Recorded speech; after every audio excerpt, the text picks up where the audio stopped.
connection formed between I, Prometheus, and the human race I have created is one that is unparalleled by any other immortal being.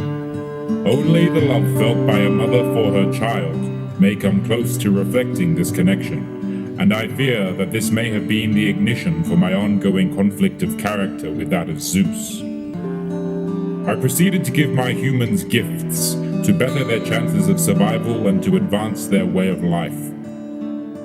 My gift of fire was to be of great use to them, providing warmth and a new method of preparing food, to name a few purposes.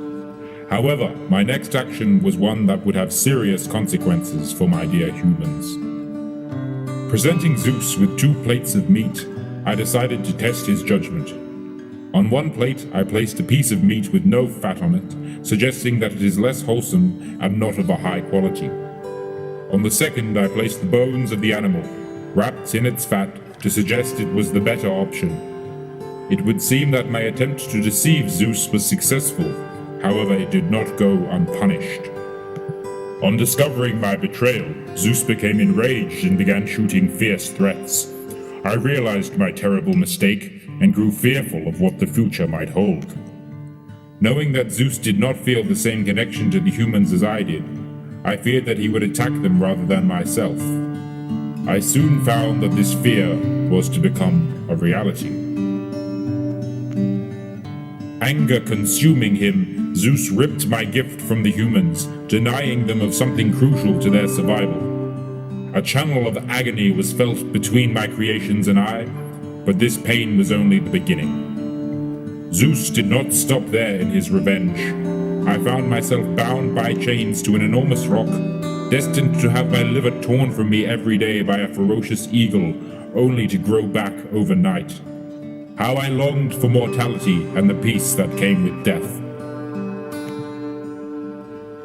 Not only did the chains stop me from preventing this daily horror, but also from helping my humans.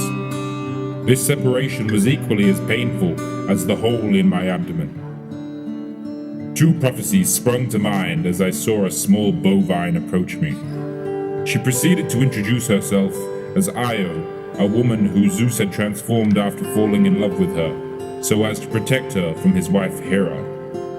I told her of these 2 prophecies, one that spoke of the lands she would cross in her journey, and one that depicted a son of Zeus and Io who would both undermine Zeus's power and free me from my prison, Hercules. Hercules, once grown into a man, freed me from my eternal hell, despite his being mortal. Though this second prophecy came true, I fear that my defeat of Zeus would once again hold great consequence.